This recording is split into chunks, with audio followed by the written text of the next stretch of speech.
Welcome to another video yet again. So I do have a bottomed out $1 penny stock trading right near the all-time low with a 2 million share float with zero dilution. So with volume, this one can go absolutely parabolic. Drop a quick like for me on this video if you are enjoying this content.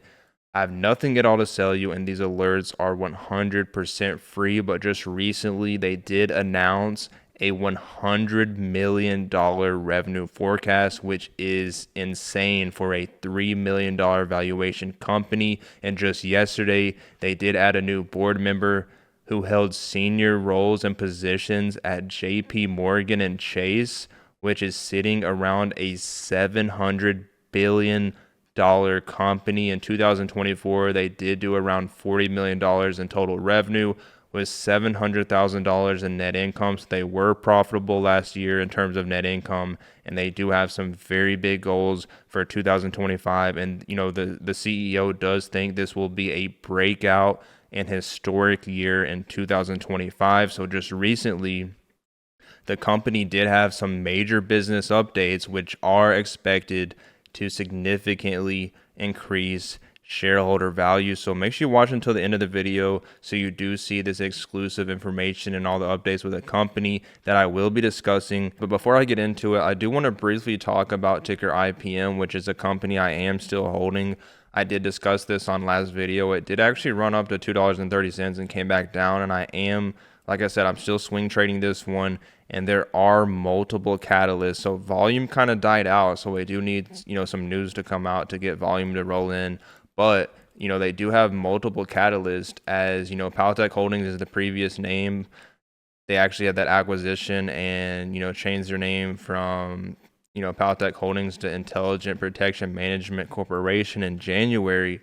But they were awarded a $66 million verdict, or a lawsuit award from Cisco Systems. So whenever this does finalize, that's going to be a huge win for IPM. So yes, I'm still holding this one, waiting for updates. They do have that one big catalyst, and I am expecting more updates aside from this lawsuit as well. So just keep that in mind. We are waiting for more news. So the play I'm talking about for this video is OCTO eightco Holdings, which is currently trading at $1.31 or just around that level. So we're going to talk about some company updates and some potential catalysts, stuff like that that's going on after we look at the chart. So you can see this one is trading at $1.30 or just around that level. The float, according to WeBull, is 2 million shares, and the 52-week low is just around $1. You can see we have had some nice accumulation going on around this $1 level, and we do have some very nice support at $1.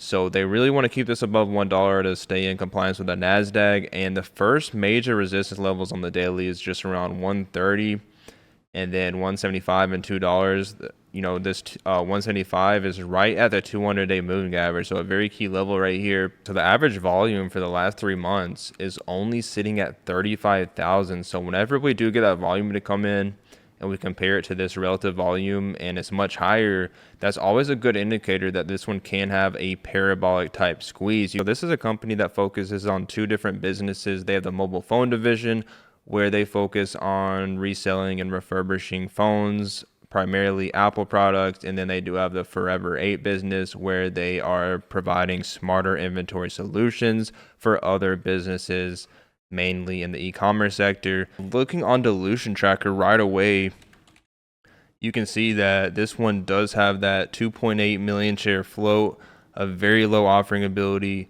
a low overhead supply, so no toxic warrants to worry about. It does say the company only has 0.4 months of cash left, but this is actually wrong, because if you actually look on their most recent press releases, you can see eightco announces the completion of the sale of Ferguson Containers Inc., which was one of their main businesses that they got rid of. So this is actually going to give them around $500,000 in cash right away, I believe, and actually will give them more as time does progress. So they do have cash, at least for right now. If you look at this 8K filing that came out about this agreement or the completion of acquisition or disposition of these assets, it does say right here that the purchase price for these purchased assets was an aggregate amount of $557,000 in cash. So they received that right away. And they go on to say that they will also be receiving $2.5 million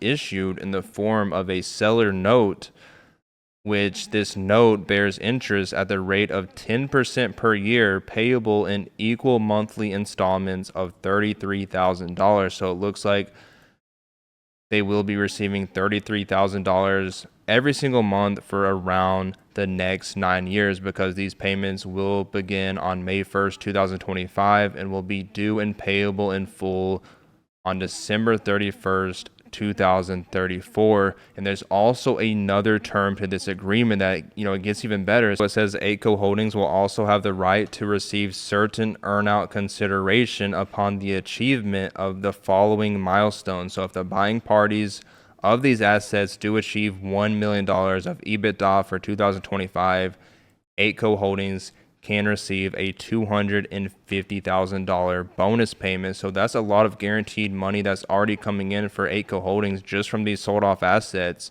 And then there's also, multiple bonus payments of $250,000 that can come their way as well. But just recently, just yesterday on April 28, 2025, eightco Holdings Inc. appoints Nicola Cano to the board of directors. And this is a person with a pretty impressive track record. It talks about his past leadership roles, and it goes on to say that previously, Mr. Cano, or however you say his last name, his career also includes senior positions or roles at Paulson & Co. Inc.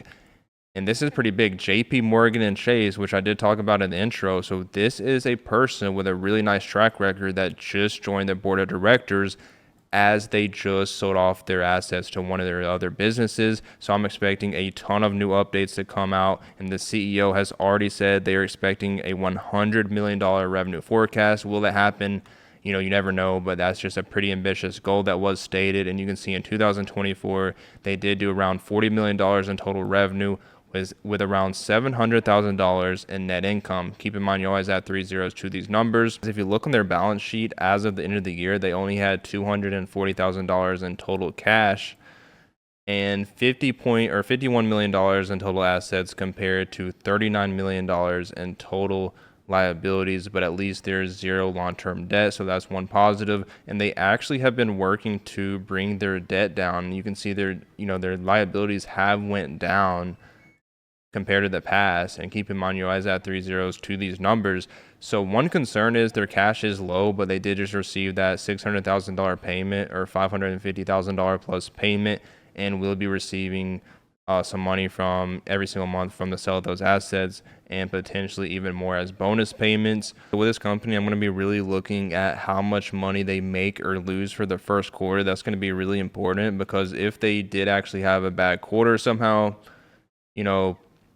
they would probably want to raise capital.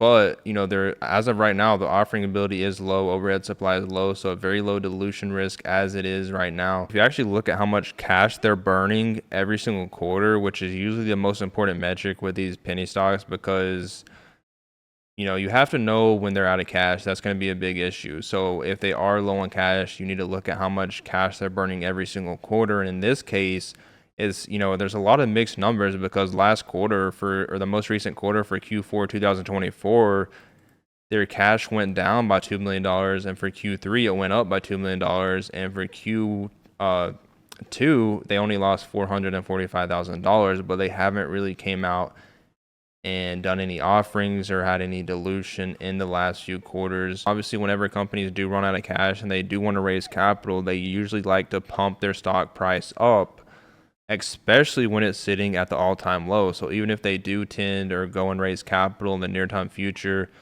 they would still probably, I could still see this one running before they did that. They would want to push this one up to get more cash out of those offerings. So that's just something to think about with OCTO. That is all I have for today's video. Let me know in the comments what other plays you're watching, what you think of this play, and I will see you on the next video.